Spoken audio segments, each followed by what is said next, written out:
You might be a little confused as to why I'm recording my screen with a camera instead of just recording it normally, and the reason being is because I have created sort of a system that allows me to control my LED lights, which I have up here. Currently they're off, but I just wanted to show you what I have set up. So, if I want, I can have them, I can send raw color straight to my light.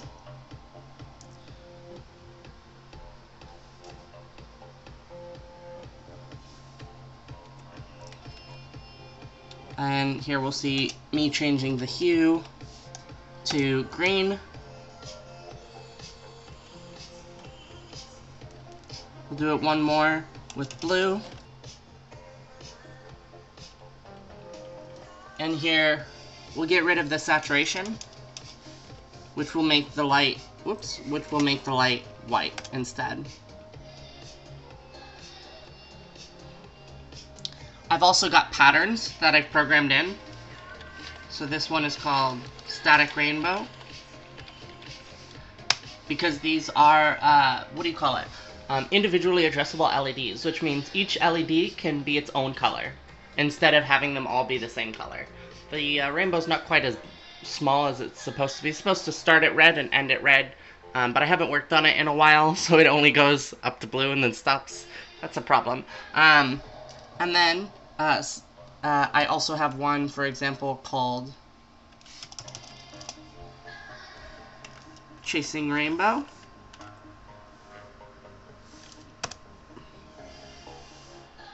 You'll see it's similar to the other one, but now the color is moving, it's changing over time. The rainbow itself is moving from left to right. And so the nice thing about individually addressable LEDs is that you can address them one by one to effectively create moving images, same way you do with a computer screen, really. And so that's basically, I'm just doing some really simple math here to get the colors to change over time like this. And so, real quick, before we keep going through the rest of what I have set up, I want to show you the actual settings, or the actual setup I have for the LEDs themselves. So, up here, so we've got just a regular 5-volt battery hooked up here to this tiny little board. This is a Wemos board, I think, if I remember correctly. It was like 15 bucks for 5 of them, so they were super cheap. Connected to the power, and then the LEDs themselves are also connected to the power. Everything is super basic. I didn't even weld. The wires are just twisted into the ports that they're supposed to be. But the board itself is just flashed with a really basic receiver, because these are Wi-Fi enabled boards. So all it does is receive data, and then I just take and it just takes that data and displays, outputs what it needs to for the LEDs. And so in this case, the board itself doesn't have anything on it that's particularly complicated. It takes in an expected sort of data, which in this case is literally just a string of numbers, or I guess just actually numbers, not even a string. It's literally just a bunch of numbers all squished together, and the board itself splits those numbers apart and parses them as red, green, blue color value, or actually as hue, saturation, brightness, color values, and then displays them up here. And so that's what I'm doing with this. So this over here is a console that I made. I had basically created a console in Love 2D, and I've used it for other projects before, but this I wanted to create, or I still want to create, sort of like an AI that can control a bunch of stuff in my room. And so, the LEDs was the first thing that I wanted to be able to control. I actually realized that my console itself isn't working correctly, which is kind of a bummer, and so I'm actually working on redesigning the console from the ground up. But for now, all of my the color display stuff is just on this console. And so what the console itself does is I have the console running, and on a separate thread I have a network running, and I'm just literally sending that raw data in, and I'm doing all the processing for all the patterns and everything on this side. And the nice thing about that is quick iteration, right? because it's Wi-Fi enabled, I don't have to keep reflashing my board whenever I want to change something. I can literally just be like, ooh, I've just decided I want to do a different thing now. And, you know, change a couple lines of code and rerun it, and it's just working instantly, which is really nice.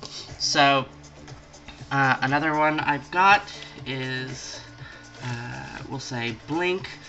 So the way these work, you have the state that you're setting it to, and then you have a delay, and then you have the arguments that you're passing in. And so the delay is just in seconds, and the arguments is everything after the delay separated by spaces.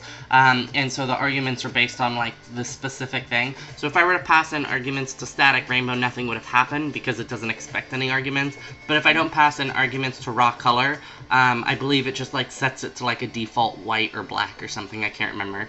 And so for blink, if I were to not do anything, if I were to just hit blink, it actually kind of like freaks out. But what I want to do is I want to say blink once every quarter of a second, and I want you to blink this color, right? Which is what it's doing right now. So every quarter of a second, it's blinking a purple color. And I also can say rainbow, whoops. If I mess up, it'll try to set the state and then let me know that it failed to do so. So rainbow, blink, and then same thing, 0.25, so nobody gets a seizure here. Whoops. And so now you can see it's flashing through all the different colors. And I also have a different blink as well, just a couple different styles of blink, where this one does the same thing, but there's no empty space in between. It just goes from one color to another directly. I've also got rainbow, rainbow step, which is like the pretty like standard, the entire strip is one color, and it just sort of like moves through the rainbow.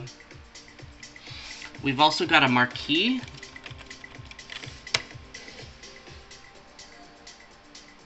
Right, so, and I can change the, like, spacing of how far the dots are, or how fast they move, or what color it is. And then we also have a rainbow marquee. Marquee.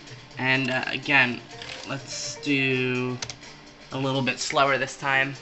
Rainbow marquee, all the colors are different, and the lights are moving, and the rainbow itself is moving within the marquee as well. As you can see, the purple is slowly coming this way, right? There's the blue. You can see the blue's moving to the left as it slowly gets farther and farther and farther while the lights travel this way at the same time. So that's a pretty fun one. We've got a pulse, and we'll set that time and then the color. And this one starts out at a certain value, and over time it gets brighter, and then it'll get dimmer and basically fade out. It'll turn off briefly and then turn back on and fade back in, and then go to max brightness. And I could change the speed, like for example, I have an argument I could have passed, which would have changed the speed at which this goes, and if I don't, then it just has a default. A lot of them have default, like, arguments, just in case I don't pass anything in. I also have rainbow pulse here, similar thing, but, you'll notice, actually here, what we can do is we can do this, and we can pass in a speed argument as well, so we'll say twice as fast. Oops, not that one. Alright, it looks like the rainbow pulse argument isn't working the way that it's supposed to for some reason. But lastly, whoops, whoa, flicking all over the place here. Lastly, I have a bunch of lamps that I've been working on, sort of like, they're kind of like lava lamps, but I wanted them to, you know, I wanted it to be in LEDs, and I was trying to think of a good way to do this. And it dawned on me that Perlin noise, or simplex noise, right, basically looks like a lava lamp, the way that it kind of like undulates and stuff. Like, that's pretty close to that sort of effect. So I figured that's what I would do. So I stole, you know, like someone's copy of like simplex noise within Lua. I just like yoinked it right off GitHub, and I implemented it. And now, I have a couple pre-programmed ones, so this one is the Buy Flag colors. Right? Sort of that, like, grayish purple, and then you also have, like, the pinkish purple, and then the dark blue colors. And you can see they kind of undulate and move around. We've also got the trans lamp, and some of these aren't perfect color copies.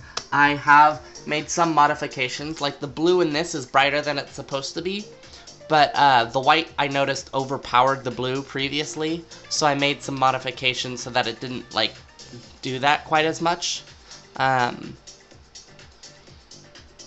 so the lamps are really cool. They're really easy to add. I basically have one function chilling in my color controller code, which basically just takes any amount of tables and creates one of these lamps out of it, and just like is, you know, it's basically just, you know, undulating between all of them. So if I wanted to add 7 or 8 colors, you know, it would be a little bit more chaotic with all the colors. And if I wanted one color to be more dominant than another, I could just add that same color multiple times, which you'll see in a second. So next we have vapor lamp.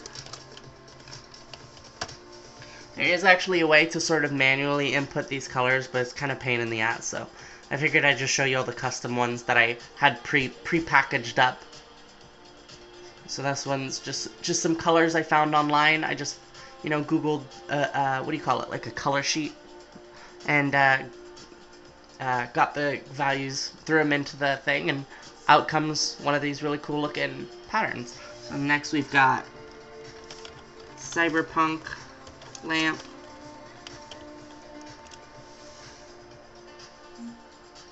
Right, dark blue, green, some purples, and then of course as well I wanted something for Cyberpunk 2077, which had a lot more yellow in it. Did I spell that right? I did. A lot more yellow. This one's kind of fun because the reason the yellow spots are so big is because there's actually like a bunch of yellow colors added multiple times in a row, and because there's so many colors, it moves really fast. It's kind of chaotic, which I like. You know, you have these like small like green, blue, and purple, and then every once in a while just like a big chunk of yellow will like burst in and like rip open the colors like that, which I really like. But yeah, just wanted to show off something that I had worked on actually a while ago, and then never really... Whoa, that was like half the thing right there. But yeah, I've been working on it like sort of off and on, and I hadn't, you know, shown any progress, so, or even like mentioned that it was a thing, so I figured I might as well show it now because, you know, later down the line when I have more stuff, I don't want to have to like have an hour-and-a-half video explaining like how I started out and what it was before and what it is now. So you know, now you're getting a snapshot of what it is sort of in the middle, so you get sort of a, you know where I started out, and it'll be easier to explain where I'm going later down the line. But yeah, that's that. I want to thank you for watching. Comment, like, subscribe, and I will see you later, YouTube.